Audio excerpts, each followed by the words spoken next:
and welcome to this tutorial. Today I'm going to go through joining granny squares, and I'm going to go through two different methods to join them. This tutorial again has been designed for an absolute beginner in mind, so there are actually numerous ways to join granny squares, but I'm going to show you the two basic ways and the two simple ways. One is by slip stitching using your crochet hook, and the other one is using your darning needle to sew it together. So to start with, I'll show you the way in which you do it by stitching the squares together. So you'll need to take some yarn. So if you snip off a decent size length. Now, positioning your granny squares, you want them both facing the right sides, or the correct sides should I say, facing each other. So with your granny squares, these are the back sides of the work, so you can see the stitches are quite rippled. You see the difference there, and this is the correct side, the front side. So we'll start by putting the two front sides together, and then we will attach our yarn just by popping it through the two corners and just tie it with a knot together. Then you want to thread your yarn onto your darning needle.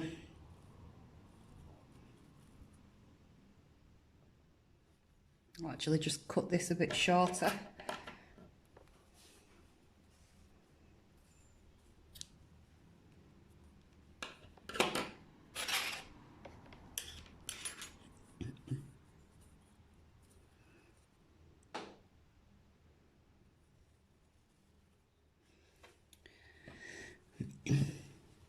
So what we're going to do is just hand stitch together, and for this I'll go through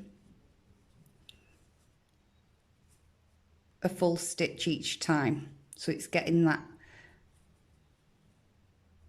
V, the full stitch, there, from one side,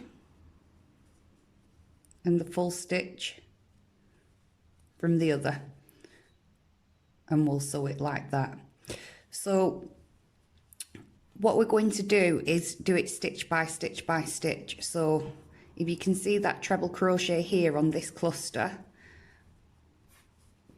we'll match it up with this treble crochet, and so on. Then we'll match the second, the third, the chain one, and so on and so on. So that's keeping all your stitches even.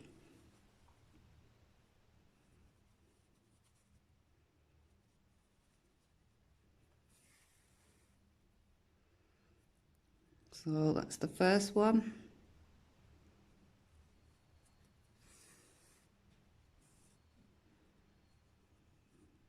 Second.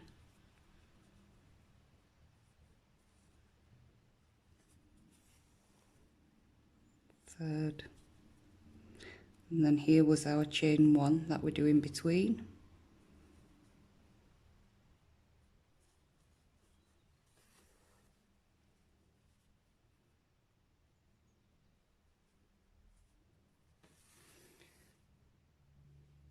And we just continue that all the way until we get to the corner. So we're now at the corner, so I've stitched up to there. So we'll just do our last one, and I'm just going to go into the corner and then pop my yarn through the loop.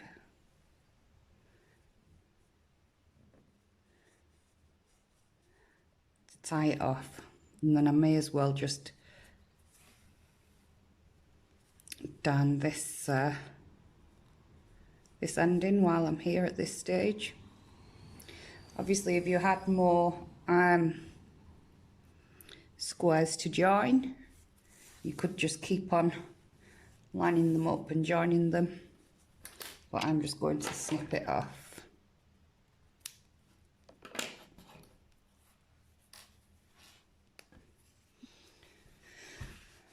So, as you can see, by this method, it just gives you a really streamlined, smooth join. So there's no ridges or anything like that, just a seamless join.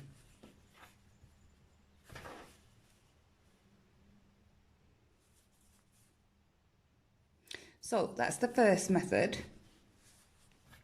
The second method I'm going to show you today is by slip stitching.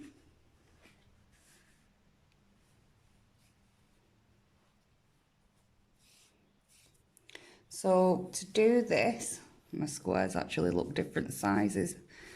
Obviously just had a looser tension on this one, and they do need blocking. As you can see, they're a little bit misshapen. So to join with a slip stitch, firstly we'll start with a slip knot.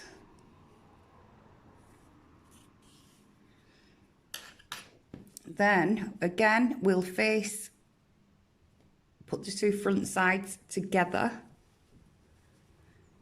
so then the back sides are on the outside, and then to start with we'll slip stitch into the corner. So pop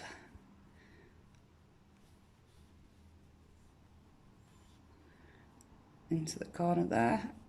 I'll grab the yarn to pull up a loop and then pull that through to form a slip stitch. Now, to get that seamless finish, like we have done where we've just sewed and darned together, what you need to do is we're going to go through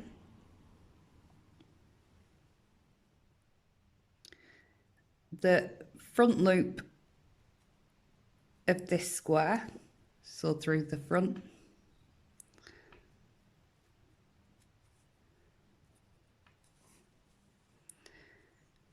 and the back loop of this square. So if you can see, it's the back loop here.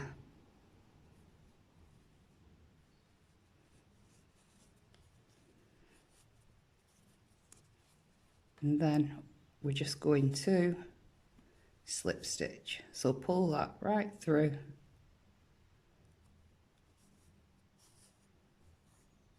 There we go.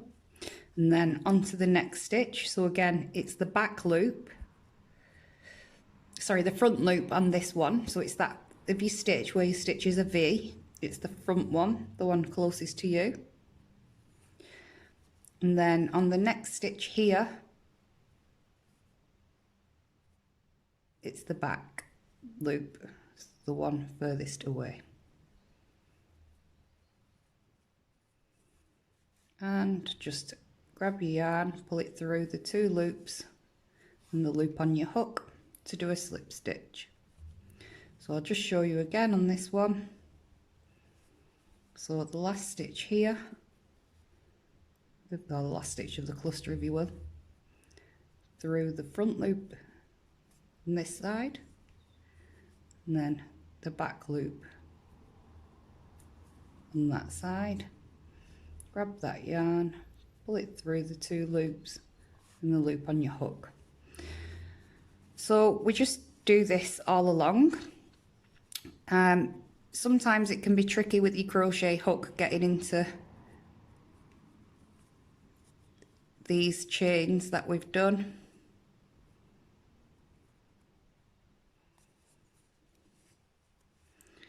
That wasn't too bad.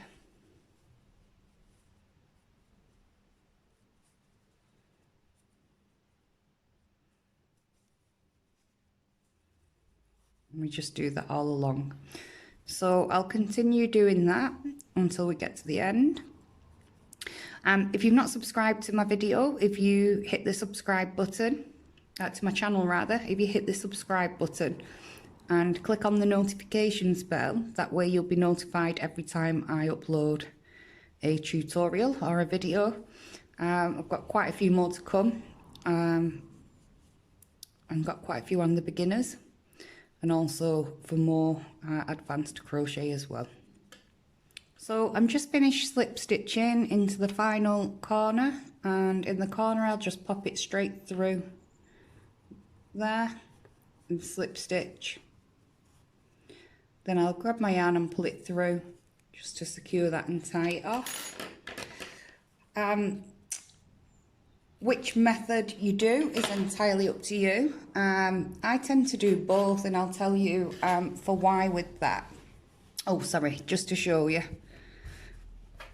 the difference here. So there you go. It looks like there's, you can see it's kind of pushed the loops forward there. So you can see that with your eyes, but it's not a tall ridge, if you will. It is actually flush and quite seamless. And at the back as well. So that's the two methods. If you were to ask me out of these two, which would I do? It would totally and utterly depend.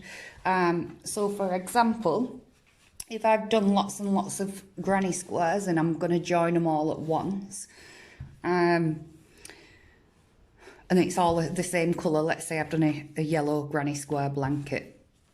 Obviously these are pink, but as I'm joining, like I have been there, then you could just, instead of tying off, you can just continue. Let's say these weren't joined.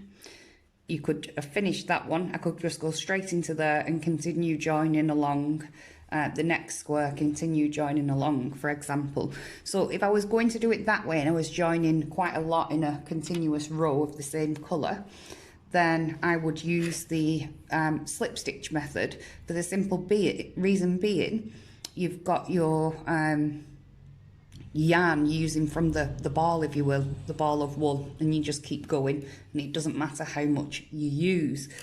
If you're using the needle method, then you cut off, of course, a piece of, you know, a length of yarn, and you would go. Obviously, if you're cutting off quite a big length of yarn to be stitching quite a few together, you're going to be either stretching your arm out quite far to keep darning it, or you'd have to keep reattaching, if that makes sense. So in a nutshell, for smaller pieces, I'd just use a darning needle. For bigger pieces, I would use the slip stitch method, but which you do is entirely up to you. If you've got any questions, pop them in the comments box. If you've enjoyed watching this video, please give me a thumbs up, and I shall see you next time.